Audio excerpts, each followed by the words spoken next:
Scorching Buenos Aires. A group of young women are having fun on a yacht. The girls go up to the deck to discuss their weekend plans, but their conversation is interrupted by an unusual phenomenon for such a hot country. The northern lights appear in the night sky. Juan and his friends sit down at the table, deal out a deck of cards, and start playing. In the middle of the party, there's a knock on the window. Vicente delivers a bottle of whiskey to make the men's game even more exciting. Suddenly, the power goes out. Not just in the room, but all over the world. Incidentally, in the real world, Spain loses power at the same time. But that's not the only problem. Ana, the hostess, sees through the window how Vicente collapses right in the street and stops breathing. The men rush to the window and see their friend's body and white snowflakes falling. Snow that has never fallen in Buenos Aires before, especially not in summer. It becomes clear to everyone that something is wrong with the snow. Ana asks the men to seal up every crack in the house to keep the snow from getting inside. Everyone follows her instructions, except for Russo. He's afraid that his wife and children, who stayed home, might be in danger. He covers himself with a jacket and, despite his friend's pleas, steps outside.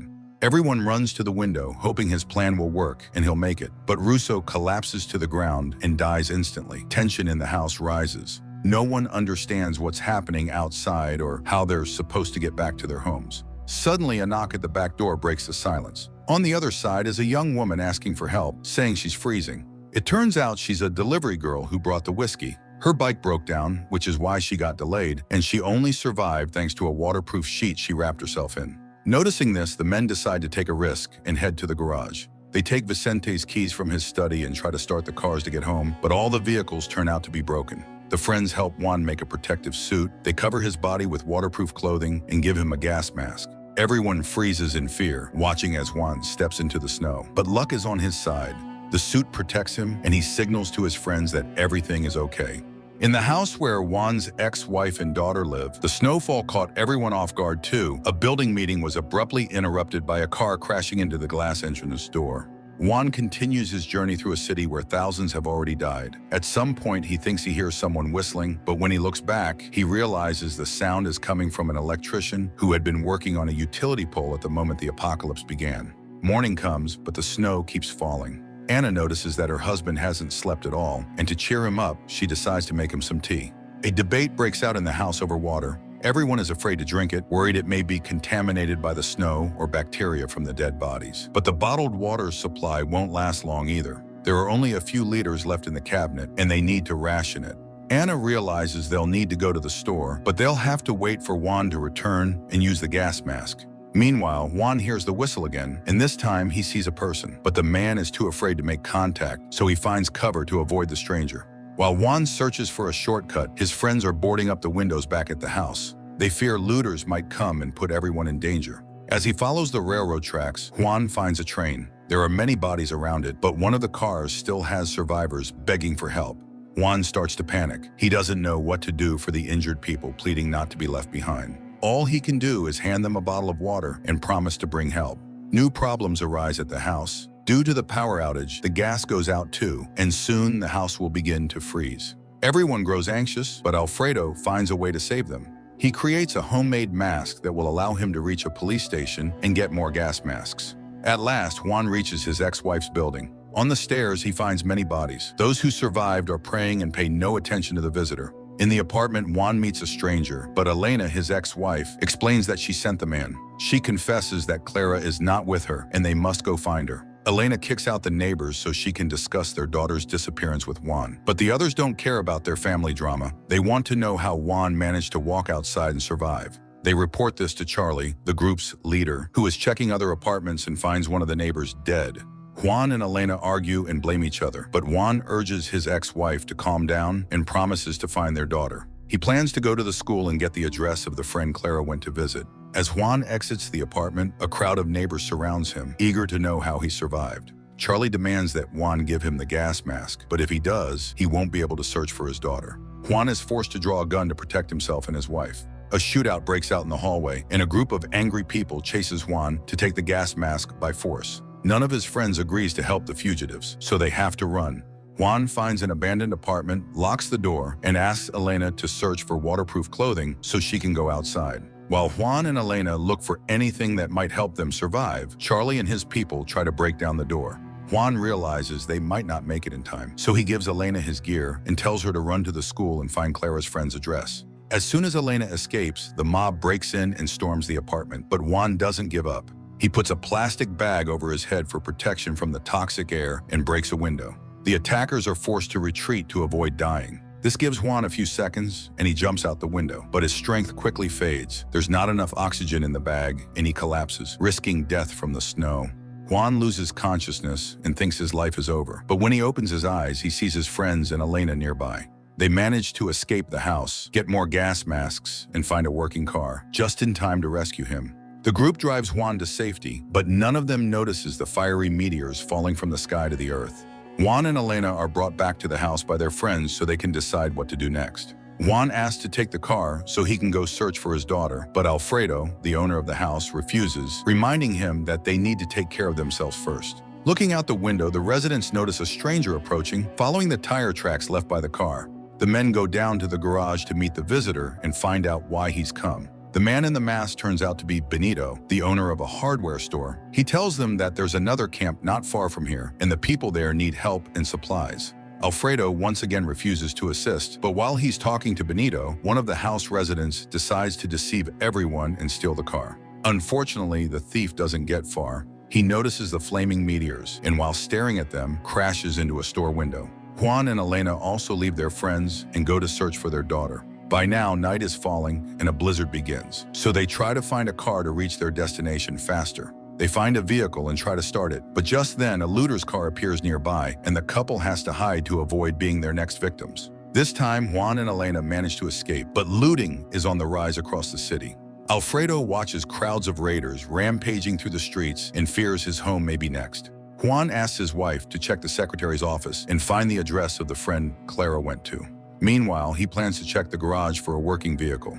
Inga, the delivery girl, blames herself for going to work instead of her brother. She believes she took away his only chance at survival. To distract her, Alfredo leaves her on lookout duty and goes with one of the others to a nearby supermarket for supplies. Juan finds a working car and drives it to the school to pick up Elena. But at that moment, the woman hears strange noises and, trying to find the source, ends up in the school restroom. There, Elena finds a boy locked inside by local bullies. He doesn't realize that they inadvertently saved his life, but Juan is forced to harshly explain it to him. Pablo, the boy, doesn't believe the strange man and runs off. But when he sees his friends' bodies through the window, he stops and finally listens to Juan. Alfredo realizes the garage needs to be reinforced before they store food there. Otherwise, the looters will find it and destroy the last survivors for resources. To carry out the plan, the men stop by a fire station in search of tools, but there they run into Benito and his crew, who are still resentful toward Alfredo.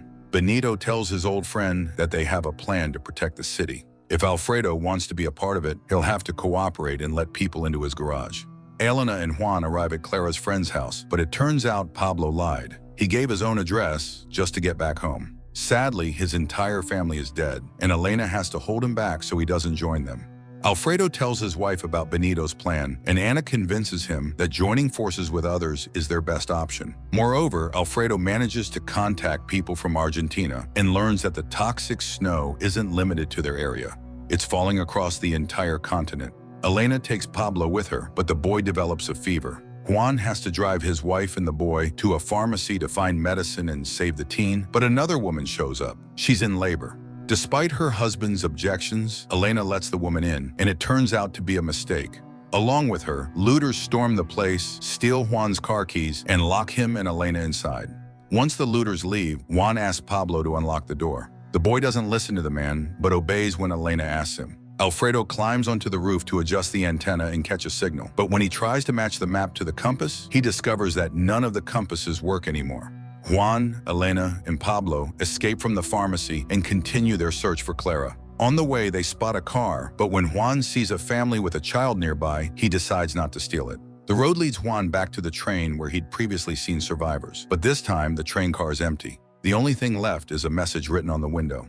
Juan brings his wife and the boy back to Alfredo's house to treat Pablo and recover their strength. There, he learns that all his friends are planning to flee the city and escape to an island.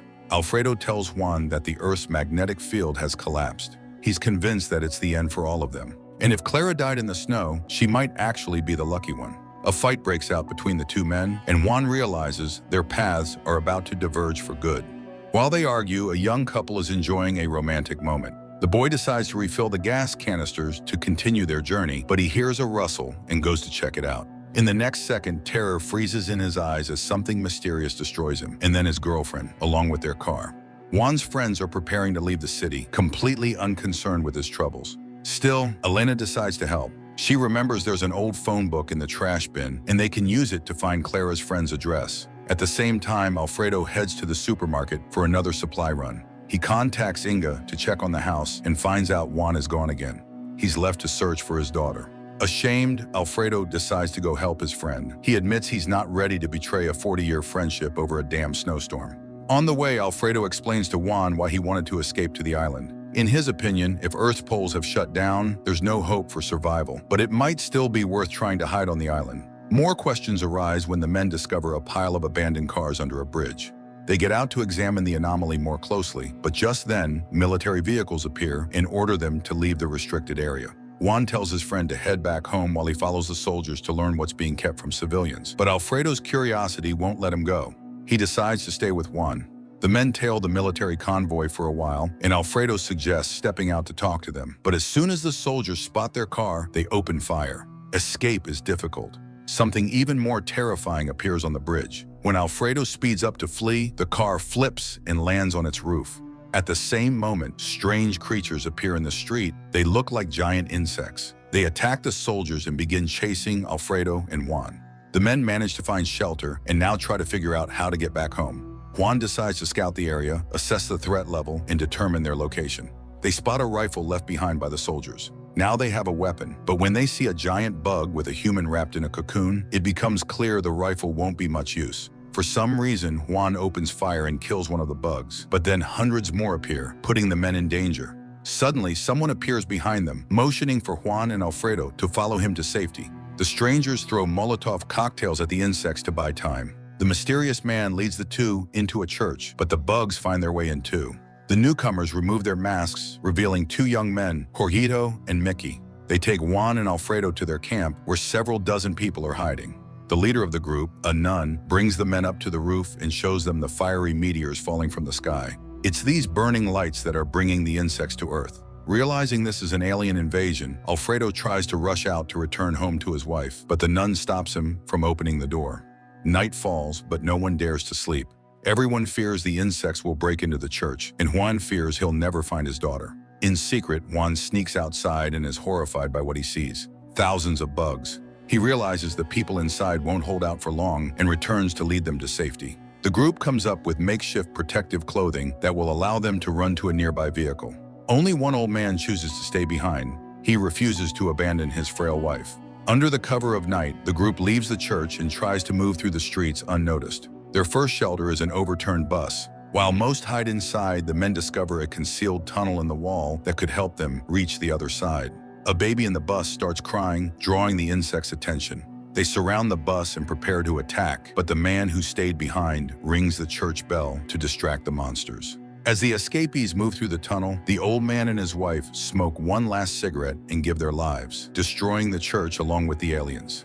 Juan's team finds a working vehicle, and while everyone climbs into the truck bed, Juan has to shoot at the insects. At the last second, the hero jumps into the truck, and as they drive away, he sees the church burning in the distance. In the city center, Juan and Alfredo say goodbye to their new friends and hurry home to learn the fate of their loved ones and continue the search for Clara. But they're met with good news. Clara is already there, and she found her family on her own. While Juan and Elena spend time with their daughter, the others prepare the vehicle for the journey to the island. But in the garage, a group of strangers appears, and one of them offers Alfredo a tempting deal. He's willing to trade a motorhome in exchange for permission to take over Alfredo's house and garage. Juan and Elena decide to go to the island with the rest of the group. Juan carries Clara into the motorhome, and the group gets ready to leave. But something unsettles Alfredo. He sees the clothes Clara was wearing and suspects she had already been on his boat. The dream of sailing to the island and reaching safety is shattered the moment the group arrives at the pier. It turns out the waterline has long since receded, and they need to find another location. To rest and come up with a new plan, the group stops at a surviving shopping mall. There, Juan meets friends from the church, and they kindly invite the newcomers to stay. As everyone begins to relax, Clara suddenly has a seizure. Nothing like this had ever happened to her before, and Juan suspects it may be connected to the wound on her head. Meanwhile, Alfredo finds proof that the girl had indeed been on his boat, but Clara herself doesn't remember it. In the morning, Juan hears people shouting and follows the crowd outside. The snowfall has stopped, the sky is bright, and no one is dying from exposure without a mask. Pablo is the first to step onto the snow, and when nothing happens to him, the others follow. Only one person is missing from the crowd, Lucas, one of Alfredo's friends. While the men search for him, a gang of armed attackers storms the shopping mall. To save his friends, Juan bravely walks out to confront the killers and takes them down one by one. Lucas reappears with the military, but he can't explain exactly how he ran into them.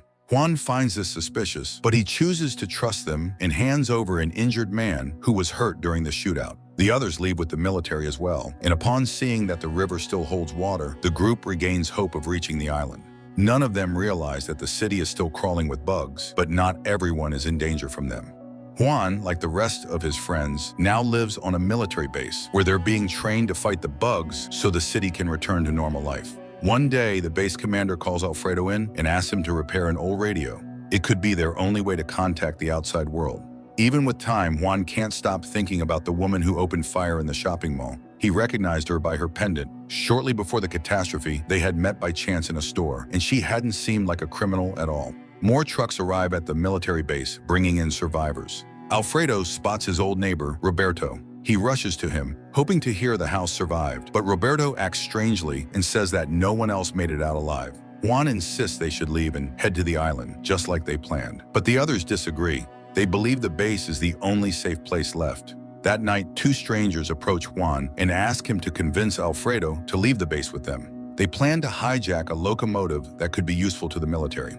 The very next day, the group manages to pull off their plan. They get the locomotive onto the city tracks and head straight toward the bug nest to break through the debris dividing the city in two. The impact scatters cars and monsters, clearing the way. The mission group celebrates as they make it back into the city, but the final leg of the journey has to be done on foot. The rails were destroyed by someone or something. The group finds an abandoned military aircraft, but there are no survivors on board. What's more, they don't see any bugs, as if they never existed in this part of town. But the biggest surprise comes when they encounter a crowd of unknown people behaving oddly. Using the radio Alfredo repaired, the base manages to connect with the outside world and learns that there are other survivors. But the joy is short-lived. When the heroes go up to the roof, they see a strange glow in the distance, and it doesn't look promising. Juan asks the commander to send people to investigate, but the request is denied. It's too dangerous, especially since the team that found the plane hasn't returned yet. To pass the time, Juan and his friends decide to play cards, just like in the good old days. But this time, something bizarre happens. Lucas, unable to handle losing, stabs his best friend with a knife. While Alfredo helps the wounded man, Juan chases after Lucas. He follows him up to the roof, but can't talk him down. Lucas babbles nonsense, then jumps. Juan and Alfredo can't retrieve the body. Hundreds of armed people suddenly appear on the base, looking like zombies. The men are forced to carry their injured friend and run to the locomotive, jumping aboard just seconds before the zombified horde reaches them. On the way, Juan decides to jump off the train to search for the rest of the group. Together with his partner, he moves carefully, sneaking toward the source of gunfire. The men find a military base that looks almost identical to theirs. But here the people are working with the bugs, and they all look like zombies. Thousands of civilians are training and marching in formation, obeying the aliens' commands. Among them is Clara, Juan's daughter. Leading them is a strange creature radiating a blue glow. This being is the true enemy.